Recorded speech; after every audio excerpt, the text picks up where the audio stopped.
Welcome to the Explainer. So, we've got to talk about a massive shockwave that just literally shook the battle anime community to its core. If you follow the industry, you know how it goes. The top-tier hierarchy usually feels basically locked in stone. The heavy hitters stay on top, and everyone else just kind of fights for the scraps. But man, a new dataset just dropped that totally flipped the script on what we thought we knew about audience favorites. We are looking at an upset so wild, it's got fans and analysts completely rethinking the current direction of the entire genre. It all really boils down to this one ultimate question. What is the greatest battle anime of all time? You know the drill. This debate has been tearing up forums, convention halls, and comment sections for literal decades. We anime fans are fiercely passionate about our rankings, right? And usually these arguments just end in a stalemate between the same few predictable, legendary franchises. But recently, to get some actual hard data, one of the biggest publications in the space decided to just ask the fans directly to see where the chips officially fall today. So the highly respected publication AnimeAnime officially launched a survey asking their readers this exact question: what comes to mind when you think of battle anime? They didn't hold back either. They cast a huge net across a super diverse sample size of active fans. No limits on release year, no studio restrictions, no specific subgenre filters. They left the parameters totally wide open to capture the real unfiltered pulse of the fandom. And the results they published? Honestly, they defied basically every single expectation the industry had. Okay, let's dive right into this. Section 1.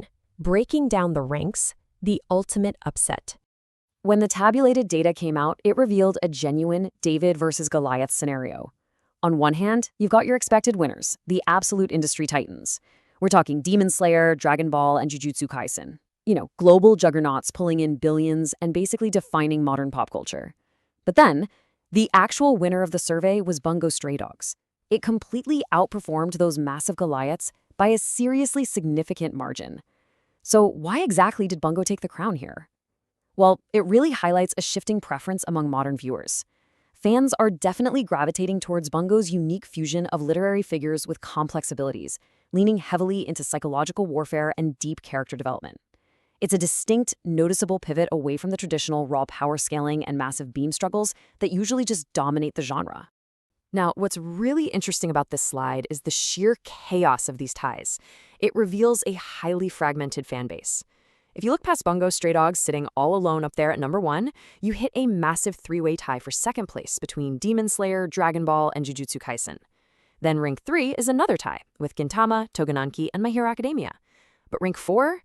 That's where things just go totally off the rails. It is a wild 7-way tie. I mean, you've got absolute premier genre-defining legends like JoJo's Bizarre Adventure and Yu Yu Hakusho buried in a massive tie with shows like Bufori and Girls in Panzer. This incredible bottleneck really suggests that genre saturation has hit an absolute all-time high. With audience attention spans splitting across so many incredibly high-quality options, dominating the conversation is literally harder than it's ever been. Moving on to Section 2. Is Jujutsu Kaisen slipping? A titan takes a hit. So we really have to ask the question, is Jujutsu Kaisen actually losing its crown? For the last few years, JJK has just been the undisputed king of the hill, completely dominating the cultural conversation. But missing out on the number 1 spot and ending up tied for second in such a major battle anime survey? Well, it makes you wonder. Is this just an isolated data anomaly, or is it a symptom of the series slowly losing its iron grip on the top spot? To really figure that out, we've got to look beyond the anime survey and check out the manga charts. And that brings us to a massively important number: 612,629. That right there is the number of units sold by One Piece Volume 114 in just a few short weeks after it dropped in March. And why does that matter so much for JJK? Because those massive sales numbers completely dethroned Jujutsu Kaisen from the very top of the manga sales charts. That's a huge shift, especially when you consider that during its peak arcs over the last couple of years, Jujutsu Kaisen was regularly outselling One Piece. Losing that ground right now, that is a very telling metric. So, the crucial point we need to take away here is that JJK has taken 2 incredibly significant blows in just the last few months. On the anime side, it tied for second, losing out to Bungo Stray Dogs in the fan survey. And over on the manga side, it fell behind the absolute unstoppable momentum of One Piece Volume 114. Look, when a franchise that's so used to being the undisputed number one takes hits on both fronts simultaneously, it naturally starts building a narrative around franchise fatigue. It brings up the very real possibility that fans, after being so saturated with the core story, might actually be actively looking for something entirely new. Which brings us to Section 3, the future, Jujutsu Kaisen Modulo. But don't worry, JJK fans, the universe is expanding in a pretty radical new direction. Enter Jujutsu Kaisen Modulo. If you haven't been keeping up with the latest drops, Modulo is this highly acclaimed sequel series that takes an insanely ambitious leap forward in the lore. We're talking nearly 70 decades, 70 whole years after the events of the Calling War from the original series. And honestly, the most surprising twist of all? It introduces aliens into the universe. Yeah, you heard that right. This isn't just your standard continuation. It is a massive sci-fi genre pivot. And from a strategic standpoint, shifting to science fiction like this is a direct, calculated maneuver to combat that exact franchise fatigue we were just talking about, offering fans a completely fresh lens to view the world through.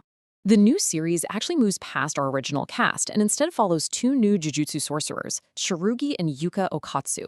And for the heavy lore heads out there, yes, they are the grandchildren of Yuta Okatsu and Maki Zenin. But their mission is entirely different from anything we're used to. They're tasked with helping an alien known as Marulu Volval Yolvori, or, just Maru for short.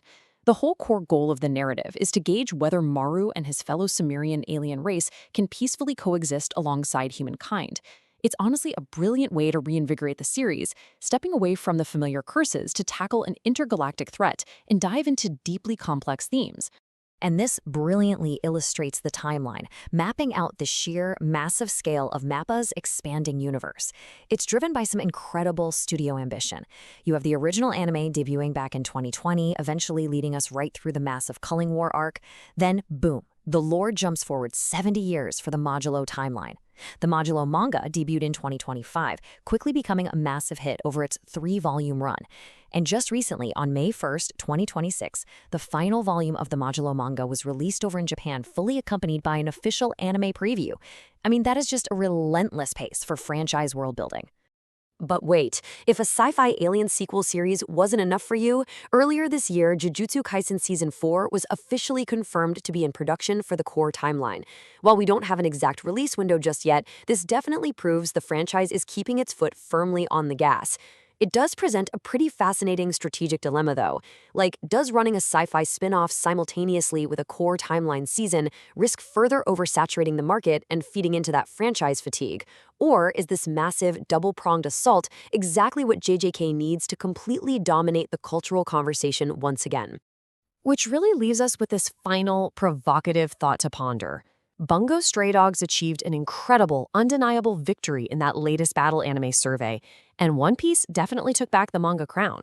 But with the critical acclaim of the Modulo sequel, plus all the hype surrounding the upcoming Season 4, will this double-barreled approach be enough to push Jujutsu Kaisen back to the undisputed #1 spot?